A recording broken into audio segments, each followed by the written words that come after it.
नमस्कार भावांनो, स्वागत आहे तुमचं श्री गुरुमाऊली आर्ट्स अकॅडमीमध्ये. विद्यार्थी मित्रांनो, या व्हिडिओमधून आपण पाहणार आहोत उपयोगितेचे प्रकार. मागच्या व्हिडिओमधून आपण पाहिलं की उपयोगिता म्हणजे काय, उपयोगितेची वैशिष्ट्य, आणि त्यानंतर आता आपण सगळ्यात महत्त्वाचा प्रश्न जो की फरक स्पष्ट करा असेल किंवा संकल्पना स्पष्ट करा, या ठिकाणी याच्यावरती एक प्रश्न हमखास प्रत्येक वेळी हमखास या उपयोगितेच्या प्रकारावरती संकल्पना स्पष्ट करावरती दिला जातो. एखादी संकल्पना दिली जाते, लाकडापासून खुर्ची असा एखादा प्रश्न दिला जातो आणि त्यामध्ये आपल्याला त्याचं उपयोगिता ओळखायची असते. तर उपयोगिता ही संकल्पना आपण त्या कोणत्या उपयोगितेच्या कोणत्या प्रकारामध्ये बसते हे आपल्याला ओळखून त्यामध्ये लिहायचं असतं. तर हा अत्यंत महत्त्वाचा असा प्रश्न आपण याच्या व्हिडिओमधून पाहणार आहोत. तर हा प्रश्न जर आपल्याला 4 गुणांसाठी आला तर यामध्ये आपल्याला एकूण 6 उपयोगितेचे प्रकार आहेत. त्यामधील कोणतेही 4 लिहिलं तर चालू शकतं. तर बघा, अशा पद्धतीनं आपल्याला सुरुवातीला छोटीशी डायग्राम माइंड मॅप तयार करायचा आहे. टाईप्स ऑफ युटिलिटी उपयोगितेचे प्रकार, त्यामध्ये आपण हे 6 प्रकारच्या उपयोगिता त्याला आपण माइंड मॅपसारखं करून चांगल्या पद्धतीचं इम्प्रेशन हे पेपर चेकरवरती पाडायचं आहे. हा प्रश्न जर 4 गुणांसाठी आला विद्यार्थी मित्रांनो, तर अशा पद्धतीनं माइंड मॅप तयार करून जितकं तुम्हाला आठवतात तितकं तुम्ही प्रकार यामध्ये लिहून त्याचं स्पष्टीकरण खाली तुम्ही चांगल्या पद्धतीनं करा, म्हणजे त्या ठिकाणी तुम्हाला चांगले मार्क मिळू शकतात. तर बघा, उपयोगितेचे प्रकार खालीलप्रमाणे आहेत. त्यामधील 1 नंबरचा प्रकार या ठिकाणी दिलेला आपल्याला रूप उपयोगिता. जेव्हा अस्तित्वात असलेल्या वस्तूचे आकारमान व स्वरूप बदलून उपयोगिता निर्माण केली जाते तेव्हा त्यास रूप उपयोगिता असे म्हणतात. उदाहरणार्थ, मातीपासून खेळणी, लाकडापासून फर्निचर इत्यादी. तर बघा विद्यार्थी मित्रांनो, रूप उपयोगिता म्हणजे काय, तर त्या शब्दामध्येच आपला अर्थ त्यामध्ये दडलेला आहे. तर एखाद्या वस्तूचं अस्तित्व, त्याचा आकारमान आणि स्वरूपात जर बदल करून त्या वस्तूमध्ये आपला उपयोगिता निर्माण झाली तर त्याच रूप उपयोगिता असं म्हणतात. या ठिकाणी आपल्याला चित्रामधून लहान मुलाला जरी विचारलं तर ते आपल्याला एकदम सोप्या पद्धतीने सांगेल की या ठिकाणी आपल्याला लाकूड दिलेलं आहे, त्यापासून आपल्याला या ठिकाणी दार बनलेलं आहे, खुर्ची असेल, टिपळ असेल किंवा स्टूल असेल, या ठिकाणी असं बनवलेलं आपल्याला चित्रामध्ये दाखवलेलं आहे. तर यामध्ये रूप उपयोगिता म्हणजे लाकडापासून फर्निचर या ठिकाणी आपल्याला तयार केलेलं आहे. म्हणजे लाकडाचं रूप बदलून त्याच लाकडातून आपल्याला उपयोगी म्हणजे आपल्या गरजा भागवण्यासाठी उपयोगी असणाऱ्या वस्तूंची निर्मिती केलेली आहे. त्यामुळं सोप्या भाषेत असं लक्षात ठेवायचं की वस्तूचे आकारमान व स्वरूप बदलून त्या वस्तूमध्ये उपयोगिता निर्माण करणे त्यास रूप उपयोगिता असे म्हणतात. उदाहरणार्थ आपण त्यामध्ये या ठिकाणी मातीचे खेळणे आणि लाकडापासून फर्निचर आपण देऊ शकतो. त्यानंतर बघा, स्थळ उपयोगिता. जेव्हा वस्तूचे स्थळ बदलल्याने वस्तूमध्ये उपयोगिता वाढते तेव्हा त्यास स्थळ उपयोगिता म्हणतात. उदाहरणार्थ, उष्ण हवामानाच्या प्रदेशापेक्षा थंड हवामानाच्या प्रदेशात उबदार व गरम कपड्यांपेक्षा जास्त उपयोगिता जाणवते. वस्तूचे स्थलांतर केल्याने स्थळ उपयोगिता निर्माण होते.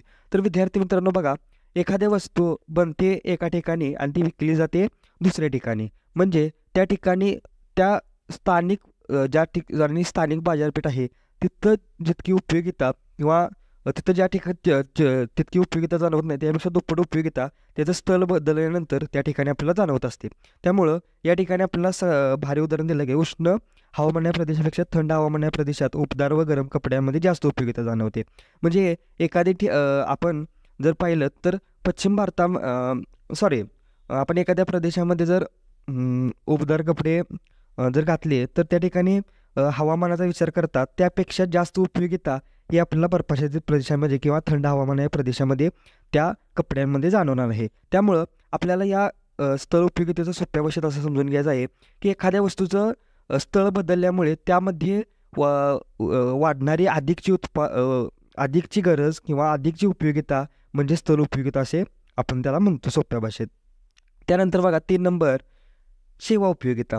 समाजातील विविध व्यावसायिकांकडून इतर व्यक्तिगत सेवा पुरवल्या जातात म्हणजे सेवा उपयोगिता होय. उदाहरणार्थ, डॉक्टर, वकील, शिक्षक, गायक इत्यादी. तर बघा, या ठिकाणी आपल्याला या सेवा उपयोगितेमध्ये समाजातील विविध व्यावसायिकांकडून इतर व्यक्तिगत सेवा पुरवल्या जातात.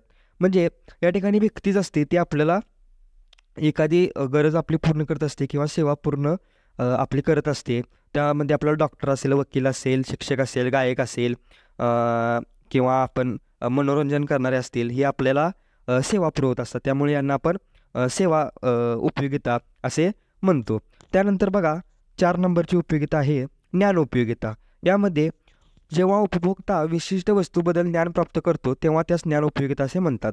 तर बघा अगदी सोप्या भाषेत एखाद्या वस्तूबद्दल आपल्याला माहिती होणे किंवा त्याबद्दल आपल्याला त्यातून आपल्याला माहिती मिळणं किंवा त्याबद्दल अधिकचं ज्ञान प्राप्त होणे म्हणजे त्याला आपण ज्ञान उपयोगिता असे म्हणतो. उदाहरणार्थ मोबाईल किंवा संगणकाच्या विविध कार्यप्रणालीचे ज्ञान प्राप्त होते तेव्हा ज्ञान उपयोगिता निर्माण होते. तर या ठिकाणी बघा एक लहान मुलगा बसलेला आहे आणि त्याच्या आजीला तो मोबाईलमधील ज्ञान किंवा त्या ठिकाणी तिला ती माहिती सांगत आहे. तर याचाच अर्थ यामधून ती जी महिला आहे ती ज्ञान उपयोगिता त्या ठिकाणी तिला मिळत आहे किंवा त्या मोबाईल वस्तूबद्दल त्या ठिकाणी तिला ज्ञान मिळत आहे.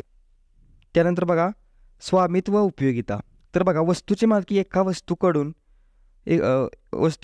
एका व्यक्तीकडून दुसऱ्या व्यक्तीकडे हस्तांतरित होते तेव्हा स्वामित्व उपयोगिता निर्माण होते.